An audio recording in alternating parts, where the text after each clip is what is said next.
What's up, guys? So impromptu video tonight. I actually asked Bree to just sit in on it because I want support on this one, and that's why I'm going to preface the video with saying, if you guys want to continue this conversation, whether it's in support or in disagreement, or whether you have your own ideas or whatever, please comment, please share this video, because this is how we actually make change happen in this sport of powerlifting that we all know and love. Basically, the reason I'm making this video is because you guys just saw that the WRPF announced that the Ghost Clash will be the first meet in the series, or in the pro powerlifting circuit, which took place last year. And basically, it is going to be a part of the series that basically you have to compete in that meet and the subsequent meets to be entered into the series, and it reached the eligibility to win the top prize of, I don't know what the cash amount is going to be, but last year, it was $10,000.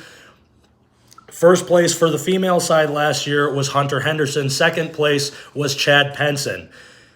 In the announcement of the fact that the Ghost Clash is going to be the first meet in this series, it basically makes everyone who won the prior meet ineligible to compete or to partake in the series, because that means that all of these lifters who are in prep for other meets, Hunter, who is doing hybrid, John Hack, who is doing hybrid, Jamal, who is doing hybrid, Hunter, who's doing hybrid, and Chad, who is active duty military.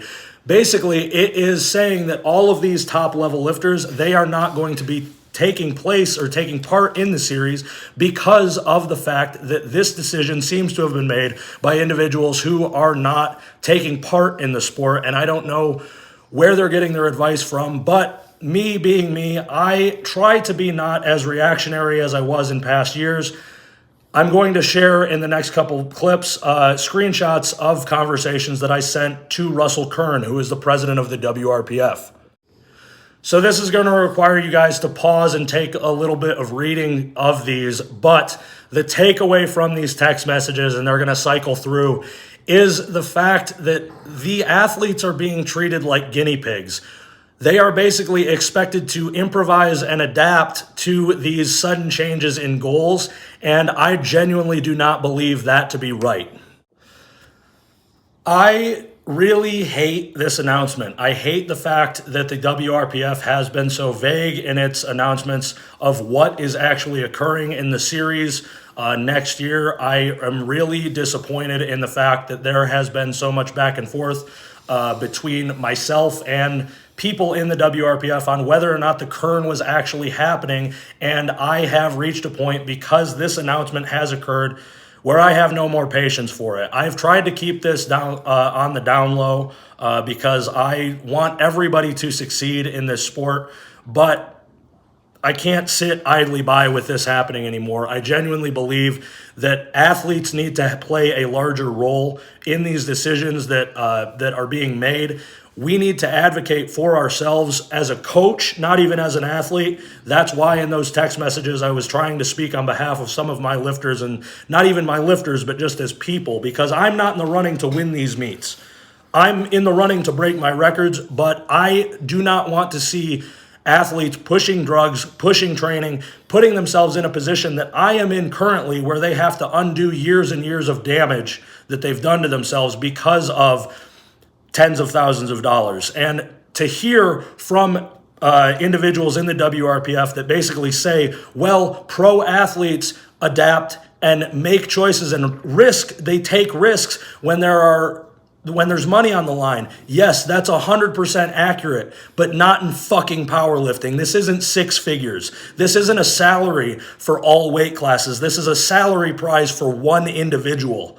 And to expect my lifters, Brianni, myself, to push the drugs, push the training, and risk our health and safety just to fit the criteria to enter this series and compete in 7 weeks with the turnaround time of the shortest turnaround time I've ever seen, that's irresponsible, it's tone deaf, and it's flat out fucking dangerous.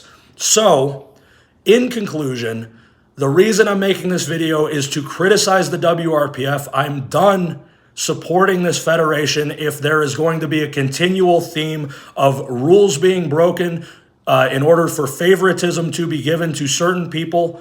I am tired of choices being made just at the drop of a hat because it's more convenient to the federation, not to the lifters.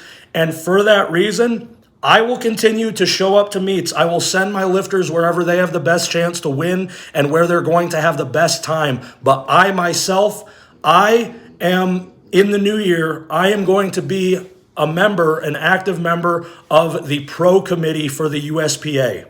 I can't announce anything as of yet, but I am putting my eggs in the basket of the United States Powerlifting Association, and we are going to ask you, and I'm going to tag everybody in this fucking post, but we're going to ask you to keep your eyes peeled and your meet registrations ready, because we're going to bring something special to 2022, and we're going to do it for the lifters and for the athletes, because I'm not John Hack. I'm not the dude winning these meets. I know that. But I genuinely believe we all need to advocate, not just for the people that are winning the salary prizes of these meets, but the people that are showing up and winning the goddamn weight classes. Not even winning the weight classes, but just being there. We need to make this sport better, and this is not how we do it. This is how we drive the sport into more division and more exclusion, and honestly, it's how we hurt people. That's why I'm making this post. I have honestly not wanted to stir as much shit now that I'm fucking happy in a relationship and I'm actually like cool with my life. But this is one of those times where I genuinely believe it has to happen. The WRPF is making the wrong decisions. Russell Kern is making the wrong decisions. And I'll see y'all at Ghost in February, and I'll be there for my lifters. But even the fact that the pro day has been, there's an amateur day and a pro day, but now because it's the first of the series, the pro day has expanded its roster by 10 individuals. What happens to the people that are on the wait list? Is that fair to the amateurs that have already been entered into the wait list for the pro day? Are we bumping them up, or are we just expecting Hunter, Chad, John, and those individuals that are in the running to turn around and enter this meet? It is not right. It's not fucking moral. And for that reason, I'm USPA starting 2022. And I really hope everybody seeing this video, commenting on this video, watching this video, and even the other meet directors in the WRPF, who I have an incredible amount of respect for, consider having conversations with me and my colleagues to make this sport better, not drive it into further division, because I don't want that.